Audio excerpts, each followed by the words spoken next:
It's the Nittany No Huddle podcast from the Nittany No Huddle studios. All right, so welcome back to Nittany No Huddle. Got Devin Whitfield and Zach Rice on the line. We're going to talk about Penn State's game against Villanova this week, and then we're also going to cover the craziness of college football. So let's get at it. So Penn State obviously went to work this weekend. Started off with immediate pass in the air. Zach or Devin, do you guys want to talk about that initial play and your initial thoughts, going into the game? It certainly was interesting. I'll jump in, I guess. It certainly was interesting. I know we talked about last time the hope being that Penn State would come out and run the ball 45 times, and I think Devin specifically said he wanted to see Sean Clifford be like 10 for 13, which would have been great to my mind too. But Penn State came out throwing, and obviously that worked, but as we'll talk about further along here, whether or not we can throw on Villanova, I don't think really matters going forward. So I think I would have liked to see a bit more just come out and run and get the run game going. Yeah, I completely agree with you, Zach, although I'm actually 100% fine with the play call. First play of the game offensively, you got a big stop on defense. Jahan Dotson got single coverage on the outside. I'm pretty much – it makes sense to me to try to throw one up, go up 7-0. You're hoping to finish the game by the first half and be able to just run afterwards. But, yeah, we'll definitely talk about the running game because it's a huge concern in my book right now. But the first play of the game to come out and try to spread the field, I'm pretty okay with it. I mean, it makes sense against a FCS opponent. Yeah, I agree. Was kind of crazy that Clifford was still on that completion streak. And I know we were live texting during the game. Just kind of wild how like that all played out. I thought he was going to go a little bit longer with it, but he really didn't have the accuracy I was kind of hoping for. I think, let me pull up the stat real quick. Yeah, he went 19 of 26. 19 for 26. Yeah. Still pretty good. That's pretty good, but it's Villanova, so I feel like we should be a little bit better than that. Some of his misses were like not good misses in my opinion, but the biggest problem is definitely our running game. I mean, how many total yards do we have on the ground? I think I saw it somewhere. Like 58 or 80, yeah. Like 80 that, yards on 34 carries against Villanova. Yeah. Oh, John Lovett had a good game actually. He had 4.1 yards per carry, 11 carries for 45 yards. Now I think some of that was from one big play, but Noah Cain had an absolutely like terrible game. They really didn't use him at all in the run game. He had I think one carry for 2 yards. So it's kind of interesting. Our play calling. That one I think was a load management type decision, similar to what you see in the NBA. Yeah, for sure. Just the running game in general was just not very good. So I was kind of disappointed with that. But we came out firing, took a big lead. Trying to think what else. Oh, we were missing some field goals, which we really should be making. And of course, there were some bad calls once again. Zach, I don't know if you recall that roughing the passer call in the first half. Yeah, that one was pretty light. Just kind of a two-hand shove to like the shoulder, chest region of the quarterback. A little bit after the throw, but not super late, and was definitely not a like hit to the head. But in today's football, you just gotta once he's got the ball away, you gotta do everything you can to just lay off of him. Yeah, I agree there. It's just bad calls that are plaguing us, that maybe if we were just a little more disciplined there. So Parker Washington looked phenomenal. I mean, granted, he was running against, Villanova, but when he gets out in space, he is pretty quick. So Devin, I don't know if you want to talk about Parker Washington at all. Yeah, Parker Washington's someone that I've been hoping for a while now would really break out. And you figure with a guy like Jahan Dotson, he's going to get the other team's best corner every time. He's going to have help over the top. So we need Parker Washington to, we need Parker Washington to be able to be that 1A guy rather than 2 or 3. And he looked good. He ran good routes. I think he caught everything that was thrown to him. I didn't see any drops listed for him, but maybe I'm just forgetting one off the top of my head. But he's a guy that we need when we get into the heart of the Big Ten, especially if we're not going to be able to run the ball, which we couldn't against Villanova. So that gives me zero hope that we can run against an Ohio State or an Iowa. But to get Parker and Jahan both over 100 yards, first time since 2018 that 2 wide receivers had 100 yards in the same game. That's pretty cool, and gives me a lot of hope for him over the next few years wearing the blue and white. Yeah, I couldn't have been more happy with his production, and he has some electric speed. So I know we're kind of undersized at receiver, but sometimes having that speed can make all the difference, really break the game open. Now, one thing I want to talk about is we could not have been more spot on in our previous podcast about players on Villanova to watch. How impressed were you guys with Forrest Rhine? I have his stat line as 8 tackles, 3 assisted tackles, and 1.5 sacks. I mean, I thought he played absolutely lights out. I don't know if either of you guys want to talk about that. Yeah, he was one of those linebackers that just seemed like every time a play was made, or especially, I think he was just kind of roaming, playing a spy on Clifford's son, because it just seemed like every time there was quarterback pressure or it was just sacks of Clifford, it just seemed like he was either the guy that was there or he was in the vicinity and was drawing a blocker. It just kind of seemed like he was everywhere, playing that role that you want out of your every down middle linebacker. Yeah, it was cool to hear Matt Millen. Obviously, love Matt Millen on the broadcast, and he kept calling out Forrest Rhine because he was just everywhere. It seemed like every single play he had a part of it. He had a good quote after the game too about being at Beaver Stadium before and coming to the spring game as a senior to see about a walk-on position, and once the game starts, it's just another game to him. So it's easy for us to say how cool the environment was. 105,000 fans for Villanova is awesome, and maybe Jordan wanted to talk about that later, I don't know. But for him to just go out there and play the game he loves, he said that, just an awesome experience. And I was just, as much as I'm disappointed in Penn State's running game, Forrest said in the postgame, he said, we're the number 1 rushing defense in the country. That's how we play. We've worked for 2 years to become the best defense in FCS. So they pride themselves on stopping the run, and maybe they are better than we're giving them credit for as a running defense. But it was to see Forrest Rhine out there again, like Zach and I talked about last time. I coached against him when he was a freshman playing basketball, and Zach lives basically right in that area. So it was really cool for him to have a great game in Beaver Stadium, a place that I'm sure he initially probably wanted to play as a kid.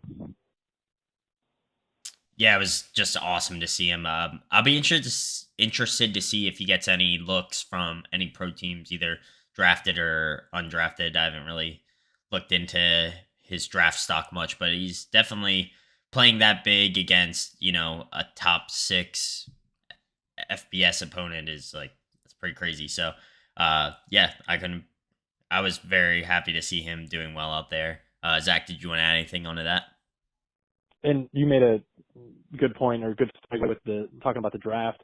You see a lot of guys in the NFL that they're not necessarily all from, Alabama and Oklahoma and Clemson. You see guys from that FCS level that make it in the NFL. And so if you're a player on Villanova and you have aspirations of the next level, being able to have, film that shows you going up against Penn State, I think it's probably the first. If you're an NFL guy and if you're evaluating a Villanova player, that's probably the first film you're putting in to see how can this guy play. So if nothing else, in addition to getting to play in one of the sort of big cathedrals of college football, getting that opportunity to put some film together against a Power 5 conference is probably great for those players too. Yeah, absolutely. And they actually, I didn't know this going into the game, but they had Howie Long on the broadcast for a little bit with a pre-recorded video, but he actually went to Villanova. So like you said, those smaller schools, there is the opportunity to still play in the NFL if you have those aspirations. And when you're a smaller school like Villanova, it's always good to get to play these big Power Five schools.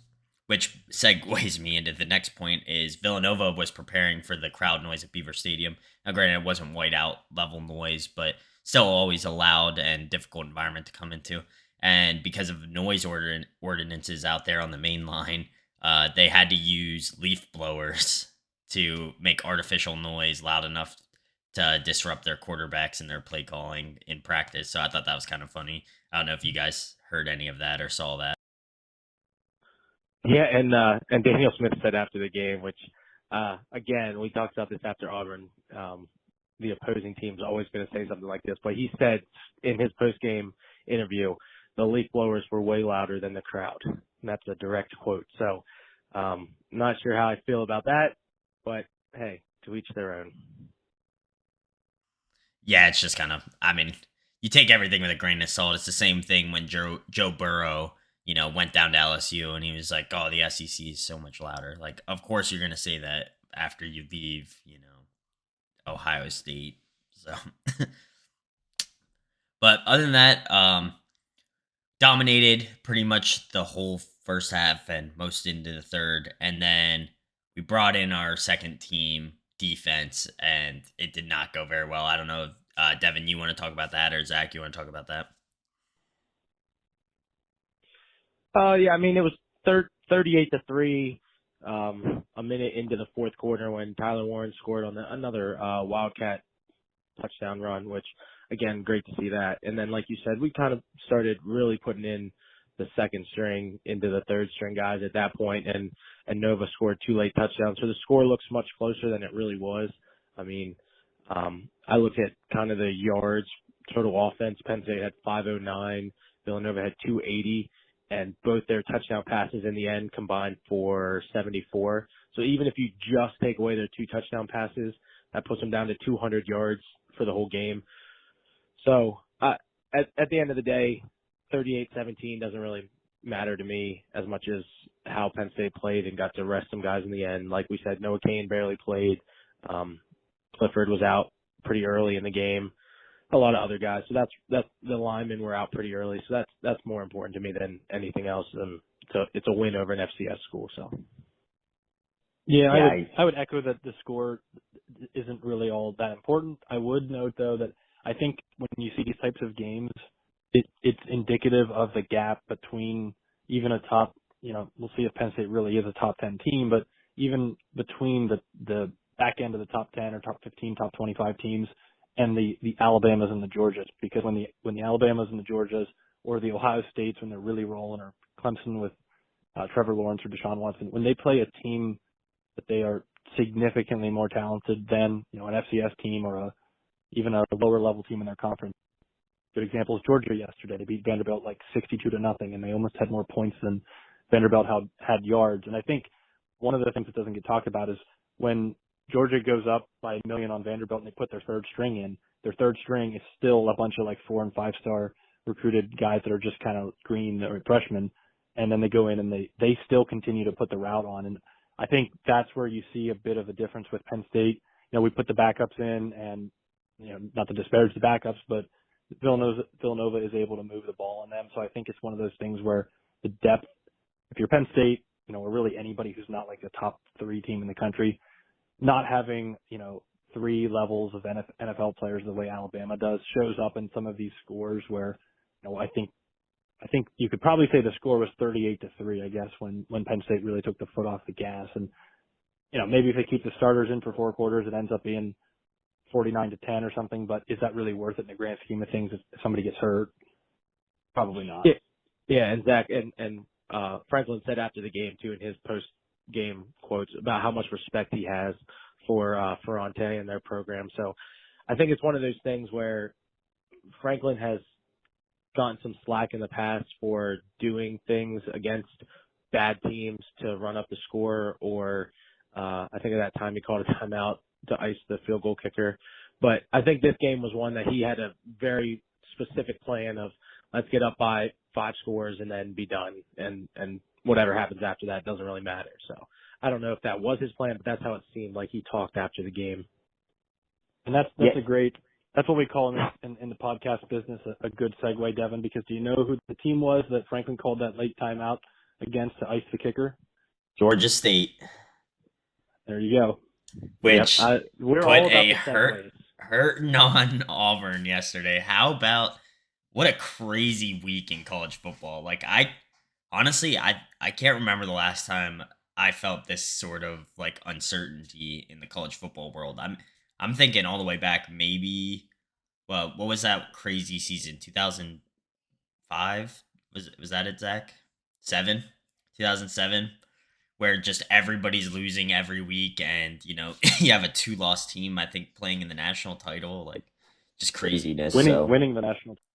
Yeah, winning the national title. So You've got teams like College that climbed as high as number 2 with Matt Ryan. You got South Florida, I think, got up to 2 or 3. Yeah, South Florida was a wild 3 year. that year, and Rutgers was in the top 3 or 4 that year. And it was fun. As a Penn State was sort of down that year, so it wasn't super. It was just a great year as a college football fan, especially as a fan, like I said, if you're a Penn State fan that year, we kind of were out of it early. But just to see the chaos and just to see, LSU's getting beat. Alabama wasn't Alabama yet, but Florida loses. That might have been the year that Florida lost to Ole Miss, and Tim Tebow gave that crazy speech where he was like half crying after the game. You had, I think Ohio State lost. They lost to some random like Purdue or Illinois that year, so it was just pure chaos. And if you're a college football fan, it was so exciting. And I think that's what you saw yesterday. And I'll go on a bit of a rant if I'm allowed, but I think that what you saw yesterday and what those games mean and you see that every week of every college football season is why college football is the best sport and why we don't need a 16-team playoff. Because that was a playoff game for Clemson yesterday. It was a do or die. If we lose this game, we're done. Our season, we'll play the rest of the games, but our season is over. And as a fan, that's incredibly frustrating and stressful, but that's why you have people sitting on the edge of their seats in week 4, just like losing their mind over, NC State going for 2 or not going for 2. And you don't see that in any other sport. You won't see that today when the NFL games kick off. And I don't think it totally goes away if you keep expanding the playoffs, but I think there is a bit of a survivor pool nature to college football that I think is just so awesome, and it's not replicated in any other sport. what was the concern when the playoff first came is like, are we going to lose, that you have to win every game kind of thing. And to a point we did a little bit because you can still get in with 1 loss. We've seen multiple 1-loss teams get in, whereas before it's like if you lose a game, you're probably not going to play for the national title unless something crazy happens. So I highly enjoyed the games yesterday. We can talk about Georgia State going down to the wire with Auburn. That kind of makes Auburn not look like a great win for us. I don't know what you guys thought about that game, but it was very exciting to watch either way. Yeah, I'll jump in. That game was exciting for a number of reasons, obviously, as a Penn State fan. As a fan of any team in college football that has aspirations for the playoffs, as soon as you beat somebody, you need to be their biggest fan. So, talk about Wisconsin, I'm sure, at some point too, but for Penn State, having their signature non-conference win, Auburn, potentially go down in flames to Georgia State at home would have been, pretty troubling as far as like a strength of schedule argument goes. I mean, I think at the end of the day, if you're in the Big Ten, if you win the Big Ten, you're making the playoffs, period. But for Penn State, it would really be nice to see Auburn have a good season, and they just looked terrible, frankly, yesterday. And what was most concerning was watching Penn State not be able to run the ball against Villanova, recalling that we had about 80 rushing yards against Auburn, and then watching Georgia State just run it down the throat of the Auburn defense play after play after play. I think they had like 250 plus rushing yards against Auburn. That, to me, coupled with Penn State's inability to run against Villanova, sort of shot up a red flag for me. Like, how are we not running the ball against these guys in Beaver Stadium? And then all of a sudden this Georgia State team comes in and just runs it down their throat. something doesn't look right there. Could be but a even trap just from game too, though. Yeah, and there's something to be said, and you see it in college a lot more than the NFL, because in the NFL every game matters sort of equally. But in college, you have games like the Penn State Auburn whiteout game was super hyped up, and then there's sort of like a letdown the next week. You saw it with Penn State, a bit of some malaise to the game, and then probably I didn't watch the beginning of the Auburn game, but it's fair to say they probably had a bit of a letdown after the loss in Happy Valley as well. But again, getting back to the every week is life or death in college football argument. If you're Auburn, you had your fans sitting on the edge of their seats going from, we need to fire our first year coach in week 4 to, all right, we won, everything's okay. We can still pretty much get everywhere we want. We've got our whole West schedule in front of us. So, they probably were going from one end of the spectrum of fandom to the other in the span of like 20 minutes. Big story there to watch is, did Bo Nix lose his job? I'm going to say probably yeah. Speaking of people that should probably lose their job, Wisconsin's quarterback, that fourth quarter, my God. I don't know. Devin, did you end up watching that game or not? I watched some of it, but yeah, like you said, he played pretty terrible. Although, if I'm being completely honest, I didn't really have high expectations for him, but still to go, just pulling it up here, 18 for 41 with 4 interceptions, with a wonderful QBR according to ESPN of 17. 2 pick sixes. 2 pick sixes. That's pretty wonderful, and Wisconsin will not be ranked after this week, which again hurts Penn State. Although I think once we get to our rankings later, it's pretty clear it's Alabama, Georgia, and then it's kind of a mess. So I could see Penn State being 3 in a lot of rankings this week, and I could see Penn State being lower. But hopefully Wisconsin turns it around. But they stuck with Mertz. Wisconsin, that is, stuck with Mertz. So I don't know if he's going to lose his job, but he did not play well.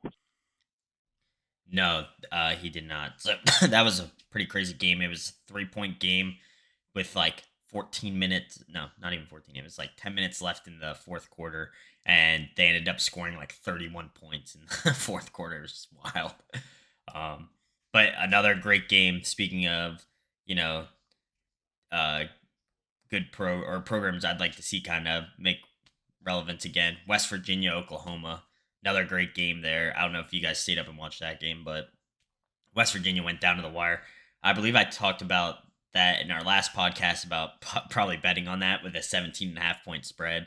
I took them as the underdog on the money line, and I took the spread. So I was a field goal away and one bad snap away, really, from winning those. But that game was just awesome. I'm not very impressed with Oklahoma, but their fans are absolutely ridiculous. They were, calling out, what's their quarterback's name? Rattler, yeah. They were calling for him to be benched, like, after one half. Like, just craziness down there. Yeah, I did watch at least most of the second half of that game. I didn't really see much of the beginning. But Spencer Rattler, 26 for 36 with a touchdown and a pick. I mean, I don't know what else Oklahoma fans want. Maybe it's because of all the NLI deals he has. I think I read he was one of the top, like, 2 or 3 most profitable players in college football after the NLI rules came down. So maybe they're just mad that he's not living up to that hype as a preseason Heisman favorite. But still, 26 to 36.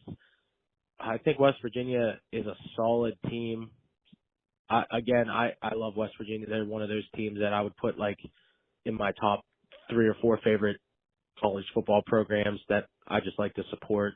But I don't really understand what Oklahoma wants else out of Spencer Rattler. I don't think it was his fault. Again, you look at their box score, and Oklahoma had 57 rush yards. So if we're going to complain about Penn State rushing for 80 rush yards, I think Oklahoma needs to look at their running game first before putting the blame on Spencer Rattler.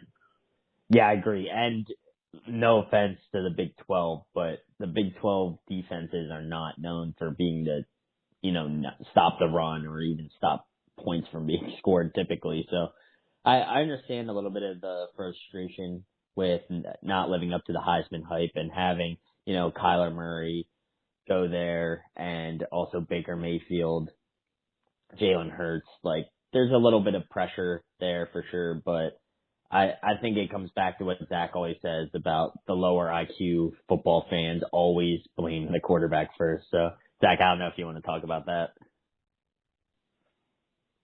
Yeah, I mean, you guys both hit the nail on the head. I think a lot of it has to do with, if you're an Oklahoma fan in the last like 5 or 6 years, you've had nothing but NFL players and Heisman winners to watch as far as the quarterback position goes in Norman. So you can be really good and not meet their standards if you're giving in to recency bias. And again, I think he's probably very much in the Heisman race, because at this point I don't know who the runaway Heisman winner is, but it is certainly weird to see a guy who's definitely in the Heisman mix in the first half of a game against a live opponent, a Big 12 conference foe, and hear the fans calling for his job. It's just kind of crazy.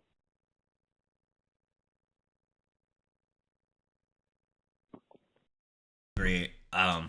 It's just, I won't say I've never been critical of a quarterback, but I know we were talking with Gabe last night when we were playing Xbox, and he was like, I would be embarrassed if I was an Oklahoma fan calling for the quarterback at halftime when you're in a tie game and he has thrown one interception that was a deflection. Like, I really don't know what you want. I'd be calling for, Lincoln Riley's job before that for, not being able to run the ball at all, but just kind of a wild game. So speaking of other wild games, how about NC State? Now, Devin, I know you like NC State. You guys went down there for basketball camp before, so you want to talk about that game at all? Yeah, once I saw that it was tied in the fourth quarter, I turned that one on. Again, like we mentioned, there was just so many good games yesterday that it was hard to even keep track of which games were good and which ones were on at certain times. But NC State took it to Clemson. I mean, I think they really outplayed them for most, if not all, of the game. NC State's quarterback, I don't remember exact numbers, and I can pull it up quickly, but I know he had 4 touchdowns. So he played really well, and that, excuse me again, that pass he had and that catch in overtime has to be one of the top 10 plays of the year at the end of the year. I'll be shocked if it somehow falls out of the top 10, if not the top 5. It was an unbelievable catch, and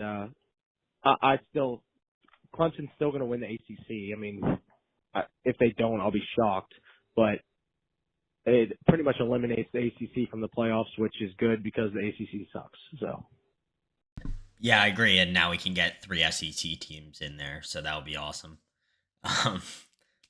But yeah, that throw, like, whew, that was money, and what a catch! Like, the throw couldn't have been put anywhere else where the defense couldn't get it, and the receiver couldn't have made a better catch.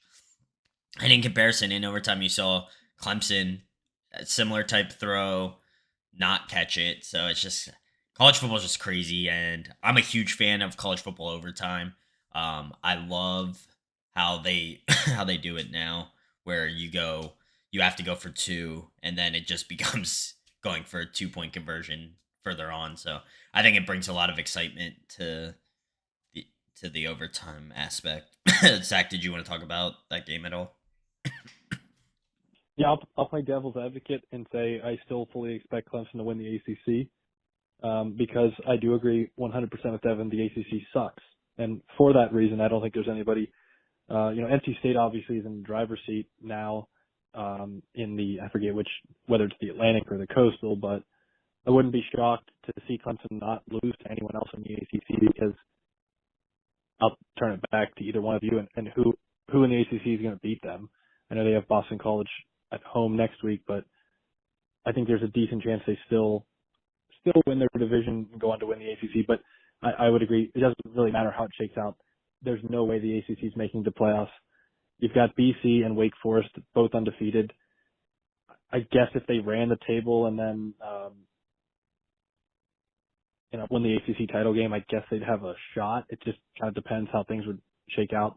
NC State, even with the win over Clemson, they already have a non-conference loss to Mississippi State, who is, you can just about bet your bottom dollar they're going to finish dead last in the SEC West. So that's going to be an anchor of a non-con loss, even if NC State ran the table. So I would agree. I think the ACC is dead no matter how you slice it up.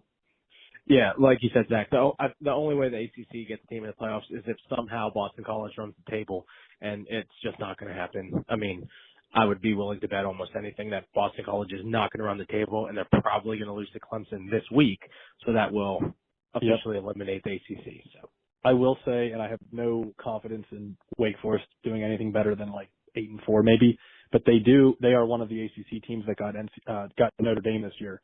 So Wake's schedule, because they're playing Notre Dame, potentially would give them a bigger shot, I think, than, like I said, a one-loss NC State with a bad loss to Mississippi State, or even if Boston College runs the table, I guess they'll have the win over Clemson, which, isn't going to be, it's not going to carry as much weight as it normally would, but I think if Wake somehow ran the table, that means they would have a win against Notre Dame, which would at least give them something to point to on the resume. I'm just not seeing Notre Dame on the schedule, Zach. I'm thinking that you might be thinking of somebody else. I just put up Wake Forest's schedule, and I don't see Notre Dame. The only ranked games they have left are North Carolina and Clemson. Let me see if I can pull up Notre Dame stuff here quick. It could be confusing. Notre Dame plays North Carolina. That might have been who I was thinking of. North Carolina, of course, the darling of the ACC early on, already has 2 losses. So, no, it looks like you're right. There is neither Boston College or Wake are the ACC teams that Notre Dame is playing this year. So, again, even if one of them ran the table, by the time you look at the schedule, it's going to be who did you beat? If you're Boston College, you got to win against Clemson, I guess. I don't know how far that's going to go, but teams in the Big Ten, the third best team in the Big Ten in the SEC could probably go 11-1 and have a better resume than Boston College or Wake Forest at 12-0. But again, the likelihood of either one of them finishing higher than 8-4, maybe 9-3 is probably extremely unlikely. Yeah, I would agree with that. So you guys want to take a moment, and I'd like to go through your guys' top 10 rankings, and I'll throw up a graphic for this after the call and for when we publish it. But I don't know, Zach or Devin, if you want to start first, go ahead. Yeah, I've got mine ready to go, so I can jump in and give Devin some time to compile his thoughts. Yeah, I thought we were doing top 5, so I have top 5, but I'll pull up the rankings quick and see if I can BS the top 10. I'll do the Joel Klatt and start with the 2 teams I have just missing the cut for the top 10. I've got Florida and Ole Miss at 11 and 12. Ole Miss, of course, is still undefeated, but had a non-conference win against Louisville. Not really anything to write home about. Florida, of course, is ranked as high as it is, basically because they looked good in a loss, and that's great. They did play Alabama pretty tough, and you got to give them that. But I'm not sold on beating up on poor Tennessee last night. So anyway, getting into my top 10, I've got Ohio State at number 10. Again, this is more indicative of where you think they're going to end up based on talent, because their resume is not so great yet. Moving Notre Dame up to 9. I don't think Wisconsin is a vintage world beater Wisconsin team, but I still think that's a pretty good non-con scalp to have. Well, I guess everything's non-con for Notre Dame, but moving them up to 9, I've got Cincinnati at 8, and those 2 teams are going to play each other next week. So whoever wins that game has a shot to get some momentum and bounce up. I've got Oklahoma at number 7. I just don't think they've really done all that much to deserve anything higher than that. They've got a near loss to Tulane. They destroyed Western Carolina or Western Illinois or somebody. They had a much closer than it needed to be win over Nebraska at home, and then they had a way too close for comfort win over a decent but not great West Virginia team also at home. So we haven't seen them do anything on the road, and we haven't seen them beat by a significant margin a good team yet. So at 6, I've got Penn State, another flawed team, I think, but with 2 legitimate wins. Again, Wisconsin and Auburn, the shine kind of came off both of those wins this week. But say what you want, those are still good wins to have in your pocket. at this point in the season when some teams haven't even played anybody yet. I've got Iowa at number 5. Kind of same with Penn State. You're riding high if you're Iowa, and then all of a sudden, boom, this week you go into halftime losing to a 1-2 Colorado State team, and perhaps another similar to Wisconsin and Auburn. You have Iowa State lose to Baylor, and that was Iowa's signature non-con win, so that kind of lost a bit of shine as well. I've got jumping up to number 4, and this is gonna cause some problems from at least one of the folks on the call here. I've got Arkansas at number 4. I think again this early in the season, I try to make these rankings based on what have you actually done, not what's your name brand. What does your resume look like? Arkansas has a neutral site win over Texas A&M. I don't think Texas A&M is a top 5 or 10 team this year, but they are a live team with quality talent. And then they've got a home win, a home spanking of Texas. Again, I don't think Texas is a top 5 team or a top 10 team, but as you saw yesterday, Texas beat Texas Tech 70-35. So they're definitely at least a good team. So two wins. I guess Arkansas at this point, you could just call them the Texas State champions, I guess, with the wins over A&M and the Longhorns. And then the top 3 is probably pretty settled amongst most pundits at this point. I've got Oregon at number 3 with a huge win over Ohio State. Took care of business against Arizona last night. I've got Georgia at number 2 with the absolute demolition of Vanderbilt yesterday. And then, of course, Bama at number 1. That's my top 10.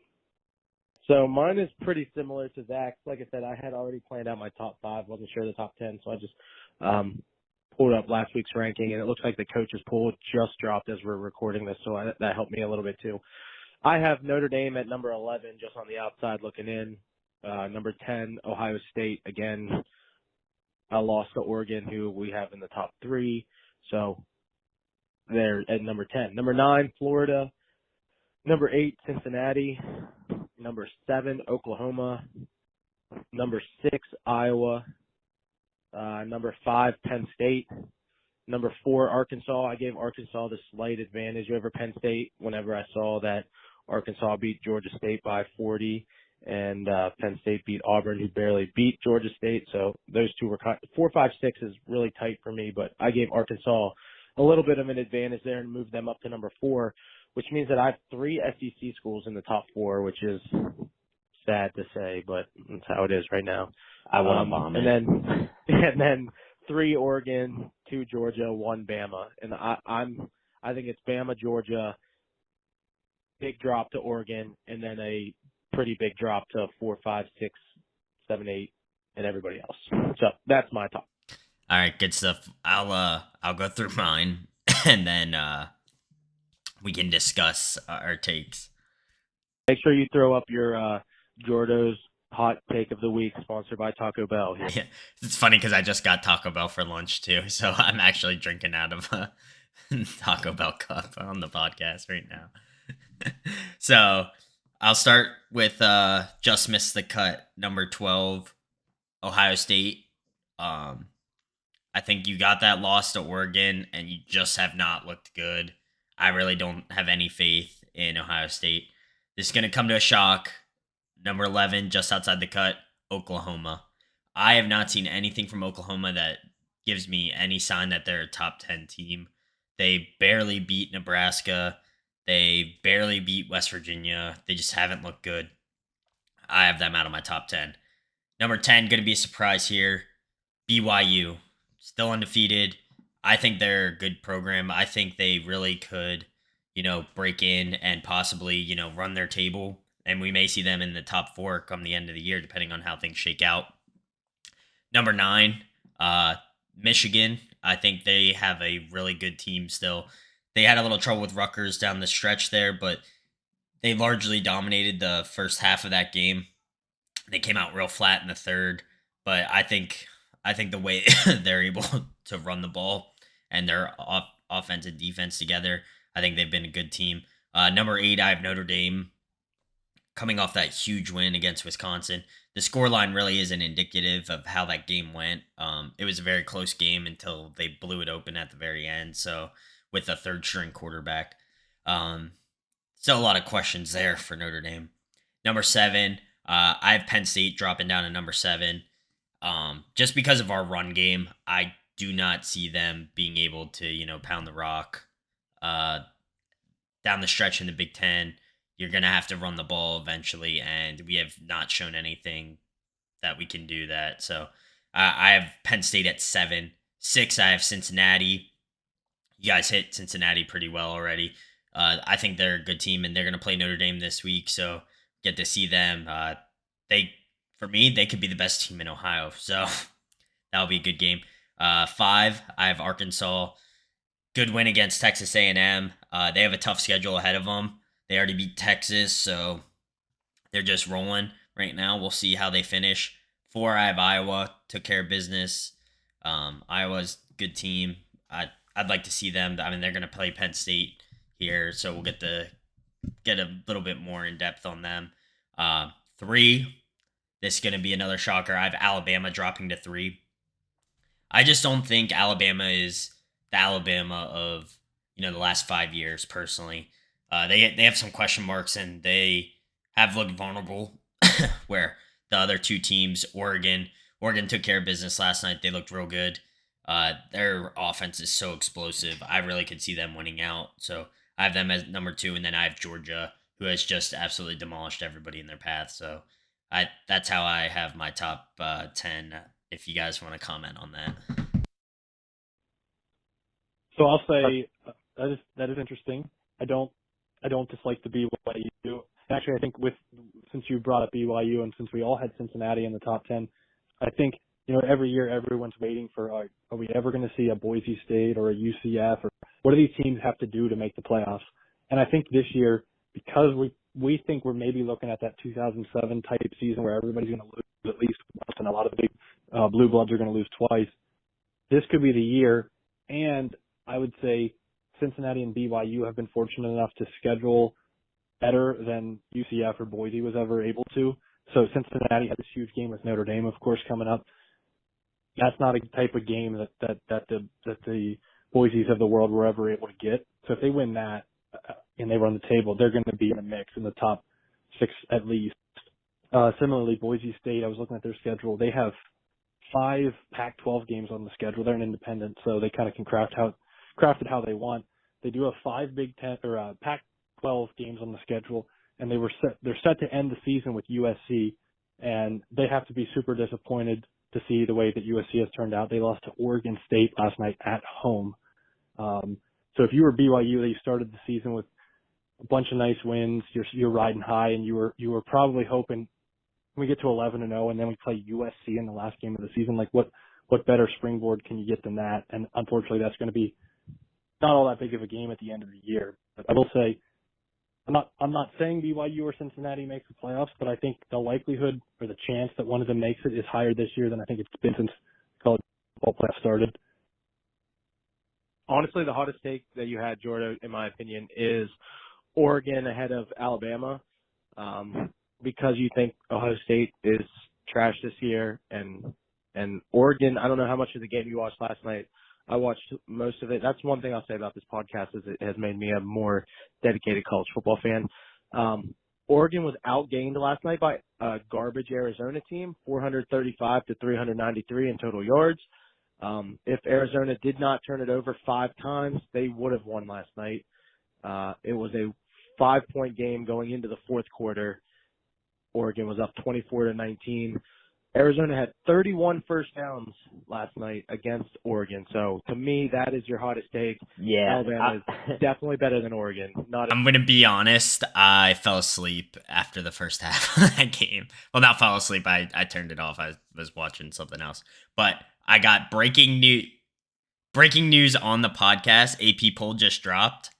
1 Alabama, 2 Georgia, 3 Oregon, 4 the Pennsylvania State University, 5 Iowa, 6 Oklahoma, 7 Cincinnati, 8 Arkansas, 9 Notre Dame, 10 Florida, 11 Ohio State, 12 Ole Miss, 13 BYU, 14 Michigan, 15 Texas A&M, 16 Coastal Carolina, which I think they have that Dr. Pepper kid there, so they're one to watch. 17 Michigan State, 18 Fresno, 19 undefeated Oklahoma State, 20 UCLA, 21 Baylor. Somehow Auburn is still ranked 22nd, and NC State is 23rd, and Wake Forest 24th, and Clemson 25. What do you guys think about that? That's wild to me. I mean, yeah, I know they're 2-2 in trash, but just I would not have expected to see Clemson at 25 through 4 weeks in the season. It's just crazy to me.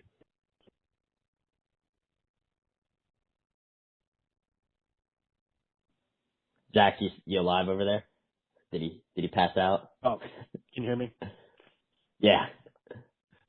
So yeah, there are some interesting teams and interesting slots there. I think Penn State, of course, moving up is not, I guess, not surprising with the fact that A&M and I believe A&M and Clemson were both ranked ahead of Penn State in last week's AP poll. So I guess we should have expected them to move up. But for those of us that watched the game, it doesn't feel like we really earned it. And part of the poll concept is, especially on the coaches poll side, is people aren't really, Auburn won. They won by 10 against Georgia State.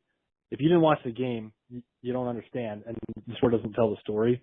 So say what you want about the college football playoff, but at least, and the committee that runs it, but at least you have people in the room whose job is to actually watch the games and evaluate the tape.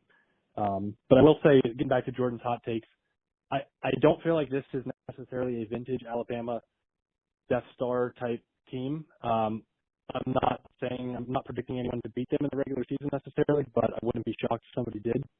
I will say though, with the way Clemson has looked the last couple weeks, I'm not going to give Georgia all that much credit for a 10-3 win over Clemson.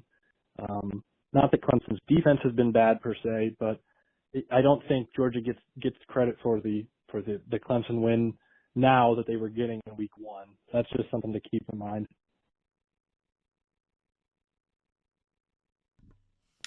Yeah, I agree.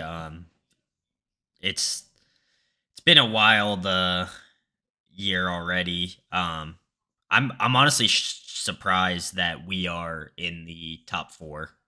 I didn't think we did anything to bolster ourselves. I mean, we took care of business against an FCS school. We didn't run the ball well, but I do respect them actually moving Oklahoma back, because as I had them out of my top 10, so that's where I think they belong. But we'll see how the season goes. This was a fun segment, so For the poll writers, somebody has to go. The poll voters, I should say, somebody has to go at number 4. Somebody has to be number. And I don't know about you guys, but when I sat down to kind of think about what's my top 10, I found myself saying like, well, I don't like who. I guess Alabama, Georgia, Oregon, and I think there's a bit of a gap. I don't think Penn State's number 4. I think there are more than 3 teams better than Penn State in the country. I think there are more than 3 teams better than Iowa in the country. I think that there are way more than 3 teams better than Oklahoma. And you do that, and then all of a sudden you're like, well, then who can I just leave 4, 5, 6 blank and start at 7? So it's one of those things where I think it points to how flawed all of the top teams are, that you have teams that are probably ranked where they should be, but you don't feel like they're a vintage like number 4 overall team. Yeah, Zach. Literally yesterday in our group chat, both of us said that Penn State could literally lose every game the rest of the way, and it would. I honestly would not be surprised if Penn State does not win another game this year, and they're ranked 4th in the nation right now. It's just, it's already such a weird year. Yeah, I would agree. I don't think they're good. I don't think there's any chance they lose all of their games, but there's not a game on Penn State's schedule. And not to drag this thing out further, but you look at what Rutgers did yesterday in the Big House. They can beat Penn State. You look at what Maryland's doing right now. Maryland has a huge game with Iowa on Friday. We'll see if Iowa's looking ahead to Penn State, but Maryland could absolutely beat Penn State. It's at College Park. Beaver Stadium South. Yeah, and you've got obviously Ohio State and Michigan. Those are never going to be easy wins. You've got Sparty away, who's clearly a much better team than we thought at the beginning of the year. You've got Indiana next week, who I think they're not going to sneak up on us like they did last year, but they're certainly a quality. One of the Cincinnati, a really good game, and then you've got Illinois, I guess. yeah, it's kind of crazy. I also, am I reading this correctly? We have 5 teams in the top 25 from the Big Ten. Penn State, sounds Iowa, right. Michigan State, Ohio State. Yep, Wisconsin fell out. And I think I didn't check the also receiving votes, but I'd be willing to bet Maryland is probably the number 26 or 27 team in the country. So I have that up right now. Texas has 131 receiving votes. Maryland 91. Right, so they're essentially number 27. If they were to beat Iowa this weekend, you're going to see them jump up into the top 20. And keep in mind that West Virginia team that gave Oklahoma all sorts of trouble in Norman, they lost to Maryland.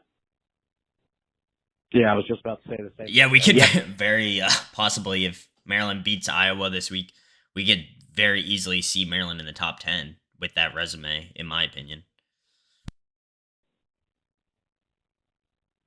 That's a little too high, but maybe in the teens, somewhere in the teens. But yeah, that would be a huge win. They do have Iowa at home, and it's a Friday night, sort of a weird game. I think if Iowa doesn't show up ready to play, Maryland could give them some fits, and they're constructed in a way like they've got all kinds of talent at the skill positions, which is going to come in. They're probably going to try to pound the ball, slow the game down, and Maryland is going to try to get the ball in the perimeter to their best players, and it'll be one of those fascinating games to watch just from a strategy perspective. 2 teams trying to do wildly different things with when they have the ball. Yeah, I agree. And not to, drag this out any longer, but one team from the Big 12 that I think really showed up, Baylor Bears. I'd keep an eye on them. They have looked really good. They're 4-0. They're currently 21st. I think they have a good chance of going deep, especially with the Big 12. I feel is not as good as it used to be. What else was I going to say? Oh, somehow Auburn moved up one space in the polls, even though they barely beat Georgia State. That's very comical in my opinion, but drop Clemson that far for now being 2-2, and you drop Wisconsin out. Wisconsin was ahead of them, and they're now out. Iowa State was ahead of them, and they're out. So, which is like, why is Clemson up there in the top 25 still if Wisconsin gets dropped out for losing to the number 4 team in the country and the number, what's Notre Dame, 9? Like, those both equal better than losing to number 2 and unranked, but that's just my opinion. I think the Auburn ranking is indicative of every week, but especially a week like yesterday or a day like yesterday, just winning and moving on. It's not going to taste good. It's not going to look good. You're not happy if you're an Auburn fan. You're maybe not thrilled if you're a Penn State fan, but you saw all these other teams getting knocked off. Just win, move on. Next week you can play better. It's just one of those. That's why I said earlier it feels like a survivor pool where you just got to win and move on to next week and then figure things out and play better. Yeah, I agree. Win at all costs. So last thing we'll do here, hypothetically, if the season ended today, the playoffs would be Alabama versus Penn State and Georgia versus Oregon. And I honestly think we could run with Alabama. I haven't seen them be nope. the Alabama. Nope. I think 30-point underdogs. We'd be 30-point underdogs. No way we would be. No way. By Vegas, absolutely. But yeah, well, Vegas doesn't know shit. So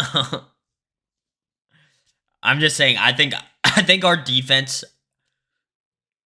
I agree we would struggle with the running game, but I think our defense could contain Alabama. Their offense has not looked stellar, in my opinion. That's all I'm saying.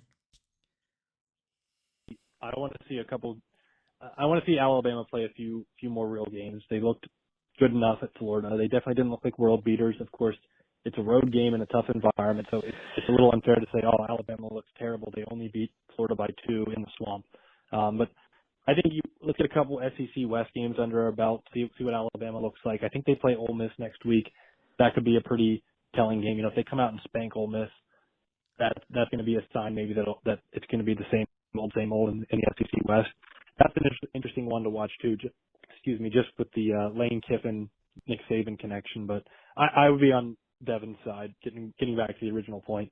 I think Penn State would be at least 17-point underdogs probably, and I think our inability to run the ball would mean just Clifford would be getting hounded on every play because we'd have to just drop back and pass. And I think the defense would keep us somewhat respectable, but I don't think from what I've seen so far we're ready to beat Alabama. Jordan. Okay. I mean, I respectfully disagree. But the real question is, in that Ole Miss Alabama game next week, which sideline is Saban's daughter sitting on? Wow. Okay. I mean, it's funny. Come on.